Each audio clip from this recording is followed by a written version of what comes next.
Não é novidade pra ninguém que Crash e Spyro são duas franquias ótimas, e não, a sua opinião ela não interessa. E é uma pena que na época de ouro, vulgo PlayStation 1, os dois jogos não tenham tido um jogo juntos, onde seria extremamente épico. Porém, alguns anos depois, nós tivemos esse encontro e bem, como é que eu posso dizer? Foi uma merda, basicamente. Foi uma merda, um lixo, é isso, entendeu?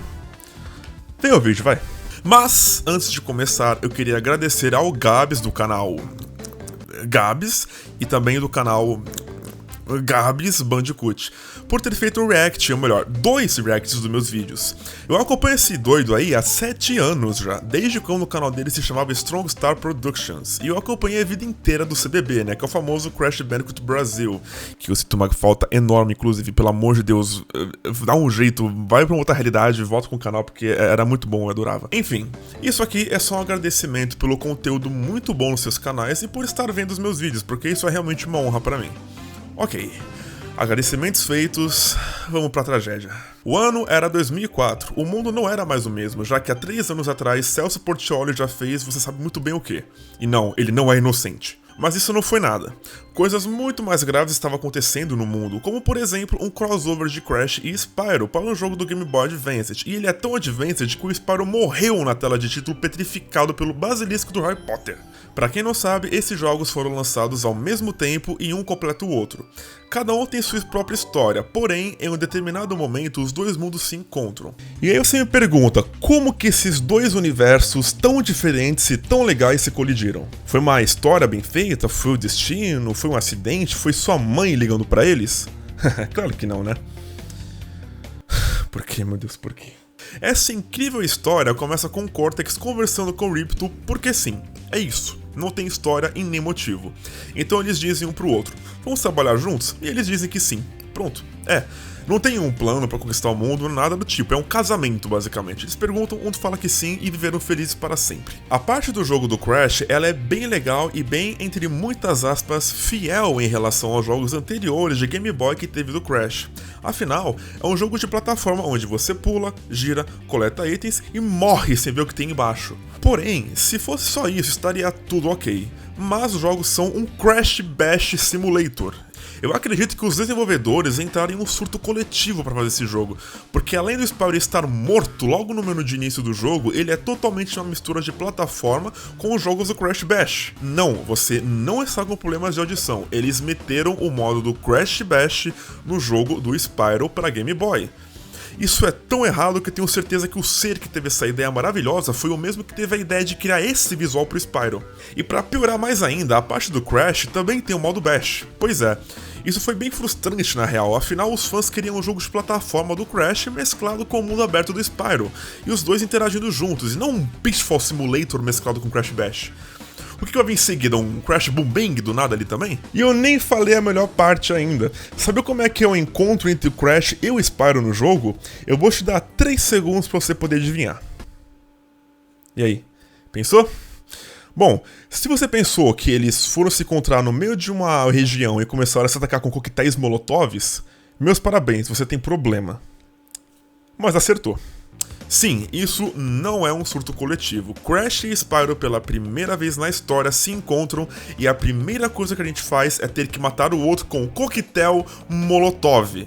Pois é, você não atira umpas ou joias ou não, você não faz nada, não. Você atira fucking coquetéis molotovs um na cara do outro. Eu só consigo imaginar o Crash em uma manifestação na Naughty Dog por terem removido a namorada dele do jogo enquanto ele tacava um desses na sede.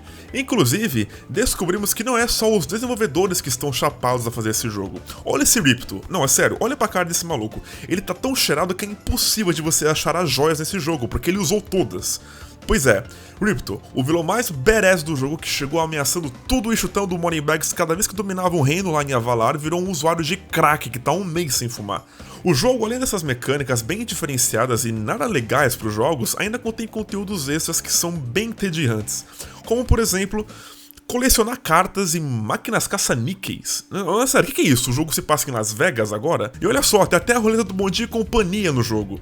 A diferença é que ao invés do Yuji gritando PlayStation que nem louco, nós temos aqui o Moneybags com cara de que vai abusar dos personagens quando ninguém estiver vendo. E falando em PlayStation, saudades, viu? Saudades do jogo de lá, porque pelo menos a gente não tinha atrocidades como essa daqui. Pois é, Moneybags, o personagem mais folgado de Spyro, está de volta nesse jogo, também para fazer o que ele faz de melhor, roubar nosso dinheiro. Eu acho que deveriam mudar o nome dele para dois caras numa moto, né? E adivinha só, as coisas que você coleta, como as cartas, por exemplo, e tudo mais, não servem para absolutamente nada, é totalmente inútil. É literalmente só para ele ter o seu dinheiro e você ficar que nem um trouxa perdendo seu tempo para coletar cartas pixeladas de um jogo que você vai querer tacar fogo e enfiar no meio do céu. Durante a gameplay do Crash, você tem umas áreas com mecânicas novas, como por exemplo essa, onde o Crash está caindo e você precisa manter ele no alto, apertando o botão, sempre planando ele no ar. Chupa Flappy Bird, inovação é meu ovo, o Marsupilor já faz isso aí há muito tempo já. Falando em voar, vale lembrar que o Spyro é um dragão e de asa, ok? E ele não voa.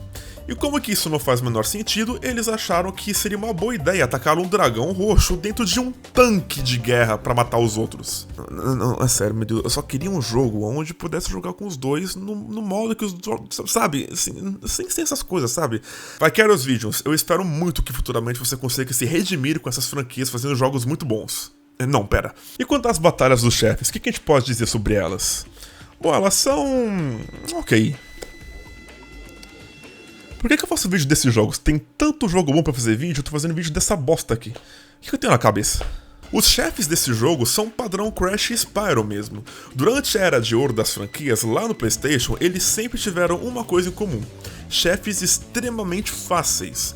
Enquanto os jogos do Crash sempre tiveram chefes bem de boa e bem rápidos pra vencer, com exceção do NG no 2 e no 3, que aquele lá é realmente bem difícil, o Spyro se encaminhou para um caminho um pouco mais diferente. O primeiro jogo do Spyro era uma piada, os chefes eram fases normais, onde você simplesmente coletava tudo e atacava o chefe no final, assim fazendo com morrer.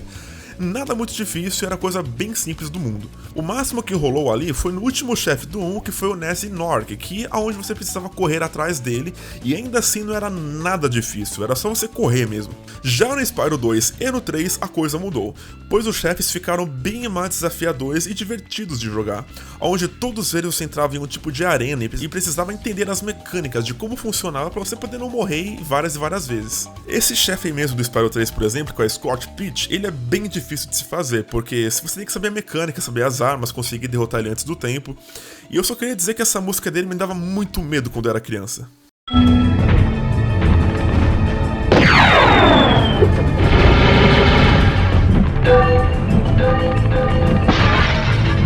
Já no crossover entre os dois no Game Boy, os chefes continuaram nessa coisa de ser bem simples e fáceis até demais.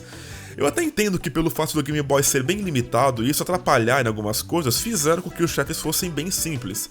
Porém, assim como nos jogos do PlayStation 1, PlayStation 2, Xbox e por aí vai, os chefes do Crash e do Spyro sempre foram bem fáceis, eu não acho que isso seja uma boa desculpa, até porque eles perderam muito tempo colocando o jogo do bicho no meio do negócio, mas não investiram tempo em chefes mais difíceis para um jogo tão único como esse nesse crossover. E falando em chefes, vocês separaram alguma coisa? Aparentemente, os desenvolvedores ignoraram totalmente os jogos do Spyro e fingiram que só existiu dois, pois nenhum vilão do Spyro 1 ou do 3 aparece nesse jogo. E o que eu acho um crime, pois Spyro 3 Year of the Dragon é pra mim o melhor jogo da trilogia. Tanto em questão de chefes como fases, músicas, estilos de gameplay, aquele jogo não tem nenhum defeito, e não ter colocado os chefes ou algo desse jogo me deixa um pouco triste, porque esse jogo beira a nostalgia, e eles ignoraram totalmente o jogo tão bem feito e tão bem elogiado. Já na parte do Crash nós já temos alguns. Tiny Tiger aparece, e ainda bem que não é aquela versão do Crash of the Titans, porque isso não é o Tiny Tiger, desculpa. Isso daqui é o Professor Hulk do Mark Ruffalo mesclado com o Tigre, e aí gera esse coach motivacional com sotaque falando do gênero neutro enquanto reclama de tudo. Onde é que eu tava mesmo? Ah, é, nos vilões, né? Tá, continua. Além do Tiny Tiger original, ainda bem, nós temos Nina Cortex, e o próprio Cortex, obviamente. E o chefe final, como é de se esperar, é o Cortex e Ripto juntos lutando contra nós em um robô com braços de barril e um Beyblade na mão? Sim, eu sei, isso aqui lembra muito aquela luta do N-Gin lá do Crash 3, onde está no espaço, lutando contra um robô gigante, depois ele ataca a gente, etc. Mas isso aqui não causa a mesma impressão, não dá aquele medo, aquela ameaça, nem nada do tipo. Quer dizer, o corpo desse robô parece um guarda-roupa. Então ele não dá a impressão de um robô cheio de arma pra te matar. Parece que, sei lá, é uma casa virou vida, a casa monstro agora. Após explodir o robô com os dois dentro, que inclusive tem um tempo limite, não sei por algum motivo, o jogo simplesmente corta para uma cutscene aleatória do Aku Aku agradecendo Spyro por ter ajudado e dizendo que ele sempre será bem-vindo, o que dá a entender que poderia ter uma continuação em outro crossover, mas nunca rolou. E logo depois corta pros créditos com um abraço entre Crash e Spyro, e a cara do Spyro nesse abraço mostra exatamente a reação das pessoas que tiveram que jogar esse jogo esperando algo de bom. Imagine a decepção de você ver que seus dois personagens favoritos depois de anos se juntaram e você vai se deparar com toda essa suruba de conteúdo aleatório e bizarro. Pois é, parece que os desenvolvedores nem sequer jogaram os jogos anteriores do Crash e do Spyro pra poder fazer alguma coisa, porque nem da história eles sabiam praticamente. Só deram uma pesquisa lá na Wikipedia e, ficaram mais ou menos, foi mais ou menos assim que eles criaram esse jogo, olha só. Opa, e aí, chefe, beleza? Eu acabei de ver aqui, a gente pesquisou tudo sobre esse jogo aí do dragão roxo e a raposa laranja. Marsupial, Roger, isso é um marsupial, isso não é uma raposa, isso é um marsupial. Pesquisa direito, hein? Não pesquisa direito, hein? Pesquisa direito. Ah, tanto faz, chefe, tanto faz. Eu vi aqui que eles lançaram também um jogo aí de festa chamado Crash Bash. Parece ser bem interessante, bem legal. O pessoal gostou bastante. Ah, parece ser bom então. Taca aí no meio que a criançada vai amar. Todo mundo vai adorar essa edição. Pode colocar então. Ah, tem uma outra ideia. Por que a gente não coloca também jogos de azar no meio do jogo pro pessoal poder coletar várias coisas inúteis que não vão servir pra nada e vai deixar essa criançada crescendo toda frustrada por não conseguir nada? Ah, agora sim, pô. Realmente você pesquisou sobre Bash e Spyro aí, o negócio tá bem legal, viu? Tá muito fiel, gostei, parabéns, gostei de ver, pode ir. É, chefe, você falou Bash, mas é Crash, tá? Não, tá, beleza, eu sei, tanto faz. O Crash, Bash, é tudo a mesma merda. Só coloque isso tudo porque o pessoal vai adorar, vai ser uma ótima adição, tá? Ah, é claro, não esquece também do coquetel molotov lá, porque isso aí tem que ter no jogo, se não tivesse tá demitido, entendeu? Coloca o coquetel molotov, que o pessoal vai achar muito louco. Agora, olha pra mim, não, sério. Olha no meu olho aqui. Finge que o meu olho tá aqui ainda, tá? Se você acha que isso tudo é só isso? Não. não. Você vai ficar louco, já vou ficar louco aqui. Hoje eu fico louco. Vocês acham que depois disso tudo ia acabar assim do nada? Não, tem uma coisa muito mais legal. Muito legal, muito top. Tem um jogo secreto no meio desses dois jogos, sabia? Tem um jogo secreto. Agora você me pergunta, o que é um jogo secreto? Né? Como assim? Eu vou explicar.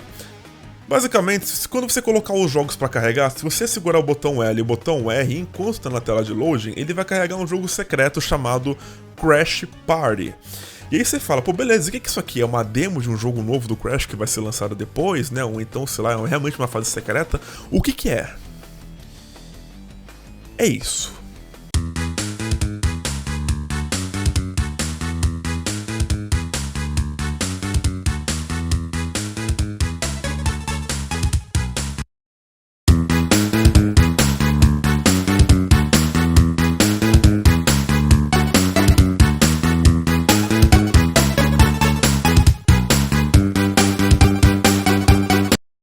Pois é, você achava aí que o Guitar Hero era o jogo que começou isso aí tudo de apertar botões conforme a música, etc? Não. Crash Party foi o começo de tudo. Se não fosse o Crash Party, não teríamos Guitar Hero, não teríamos Rock Band, não teríamos nada desses jogos. Então sempre que você jogar esses jogos, assim como eu que jogou bastante Guitar Hero, agradeça ao Crash Party, porque sem Crash Party não teríamos nada disso. Na moralzinha, vai tomar no...